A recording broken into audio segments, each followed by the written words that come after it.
یہ دین جو امانت کے ساتھ اللہ کی طرف سے روح الامین پر اور روح الامین کے ذریعے صادق الامین پر اور پھر اس امت کے امانت دار ہستیوں کے توسط اور ذریعے سے ہم تک پہنچا ہے، یہ دین امانت داری کا درس دیتا ہے۔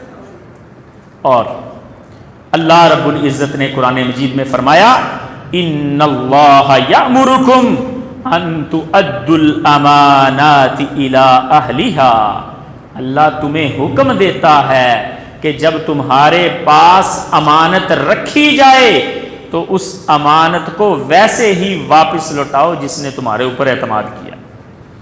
اور سورۃ البقرہ میں اللہ رب العزت نے فرمایا فَلْيُؤَدِّ الَّذِي اؤْتُمِنَ أَمَانَتَهُ، جس کے پاس جب بھی جو چیز رکھی جائے امانت کے طور پہ، تو امانت داری کا تقاضا یہ ہے کہ اس چیز کو ویسے ہی واپس لوٹایا جائے۔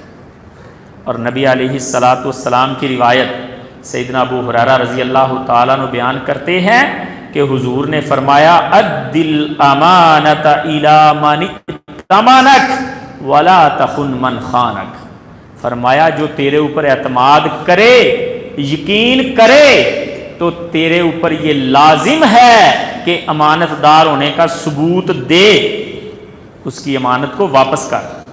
اور نبی علیہ الصلوۃ والسلام نے فرمایا اگر کوئی بندہ تیرے ساتھ فراڈ کر جاتا ہے، تیری امانت کے اندر خیانت کرتا ہے، تو تیرے مسلمان ہونے کا تقاضا یہ ہے ولا تخن من خانک، جو تیرے ساتھ خیانت کرتا ہے تو نے پھر بھی اس کے ساتھ خیانت نہیں کرنی، یعنی جوابی کاروائی بھی نہیں کر سکتے۔ چاہے جائے کہ ہم دوسروں کی امانتیں ضبط کر لیں اور ایسا وقت آ جائے کہ کوئی امانت دار شخص نظر ہی نہ آئے۔ اور سیدنا حذیفہ رضی اللہ تعالیٰ عنہ جو نبی علیہ الصلاۃ والسلام کے رازدان تھے، ان کو اللہ کے نبی نے بڑی سیکرٹ باتیں بتائی تھی، وہ بیان کرتے ہیں اللہ کے نبی نے مجھے 2 چیزیں بتائی تھی، ایک میں نے پوری ہوتی دیکھ لی ہے، دوسری ابھی تک نہیں دیکھی۔ وہ کہنے لگے حضور نے کہا تھا کہ ان الامانۃ نزلت فی جذر قلوب الرجال، نبی علیہ الصلوۃ والسلام نے فرمایا امانت لوگوں کے دلوں میں ڈال دی جائے کہ لوگ امانت دار ہو جائیں۔ اور نبی علیہ الصلوۃ والسلام نے فرمایا وہ قرآن سیکھیں گے امانت داری میں اضافہ ہوگا، فرمایا پھر حدیث سیکھیں گے اور امانت داری ہو جائے گی۔ حذیفہ رضی اللہ تعالیٰ عنہ کہتے ہیں کہ اللہ کے نبی کے اصحاب میں میں نے یہ چیز دیکھ لی، وہ کہتے ہیں میں نے کبھی سودا کرتے وقت، کبھی چیز خریدتے وقت، کبھی چیز بیچتے وقت اس چیز کی پریشانی نہیں لی کہ جس بندے کے ساتھ میں سودا کر رہا ہوں کہیں دھوکہ تو نہیں دے گا۔ اس قدر اللہ کے نبی کے اصحاب امانت دار ہو گئے۔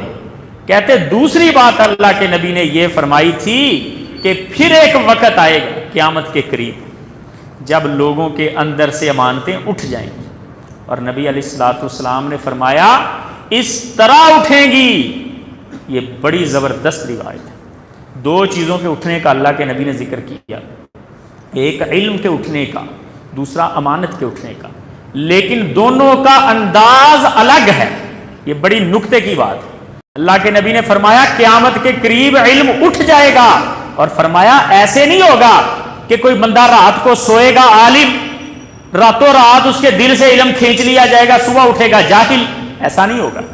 فرمایا علم ایسے اٹھے گا علماء کے اٹھنے کے ساتھ، یعنی علماء فوت ہوتے جائیں گے، ان کی جگہ پر جو آئیں گے وہ اتنے بڑے عالم نہیں ہوں گے، مرحلہ وار علم ختم ہوتا جائے گا۔ لیکن جب امانت کے اٹھنے کی بات ہوئی تو اللہ کے نبی نے یہ طریقہ ذکر نہیں کیا، فرمایا امانت ایسے اٹھے گی، رات کو بندہ سوئے گا امانت دار ہوگا، صبح اٹھے گا راتوں رات اس کے دل سے امانت کھینچ لی جائے گی، اور فرمایا صبح اٹھے گا اس کے دل میں امانت کا صرف نشان رہ جائے گا، اور اگلے دن پھر سوئے گا وہ نشان بھی اٹھا لیا جائے گا، فرمایا ایک چھالے کی طرح ہوگا۔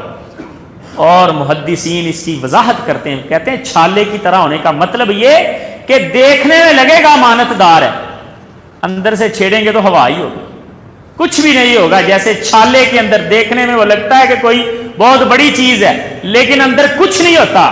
کہا کہ اس کا مطلب یہ ہے کہ جس شخص کی شہر میں مارکیٹ میں شہرت ہوگی نا کہ فلاں حاجی صاحب فلاں مول صاحب بڑے امانت دار ہیں، بس اتنی دیر تک کی شہرت ہوگی جب تک کوئی اس کے پاس رکھے گا نہیں. جب بے ایمانی لوگوں میں آئے گی تو اس طریقے سے عام ہوگی کہ رات کو کوئی بندہ سوئے گا امانت دار ہوگا، صبح اٹھے گا بے ایمان ہوگا. اتنی بڑی آزمائش ہے یہ امانت داری کا اٹھ جانا اس امت میں سے. اور حذیفہ رضی اللہ تعالیٰ عنہ جب دنیا سے چلے گئے تب تک وہ کہتے ہیں ہمارے اندر امانت زندہ رہی. کہتے ہیں ہم نے کبھی پرواہ نہیں کی کہ کس سے خرید رہے ہیں کس کو بیچ رہے ہیں، لیکن آج غور کرنے کی ضرورت ہے. کمیٹی ڈالنے سے پہلے ہمیں 100 قسمیں لینی پڑتی ہیں. کسی کو چیز ادھار دینے سے پہلے ہمیں شناختی کارڈ کی کاپی لینی پڑتی ہے، سٹامپ لینے پڑتے ہیں. لکھنے میں حرج کوئی نہیں، بلکہ لین دین کے معاملات کو لکھنا چاہیے. اللہ رب العزت نے حکم دیا کہ جب بھی کچھ لین دین کا آپس میں کرو لکھ لو، اللہ کی طرف سے برکت ہوتی ہے. لیکن مسئلہ بد اعتمادی کا ہے، مسئلہ امانت داری کے اٹھ جانے کا ہے. اور یہ امانت داری اتنی عظیم چیز تھی جس کی وجہ سے ہمیں قرآن ملا.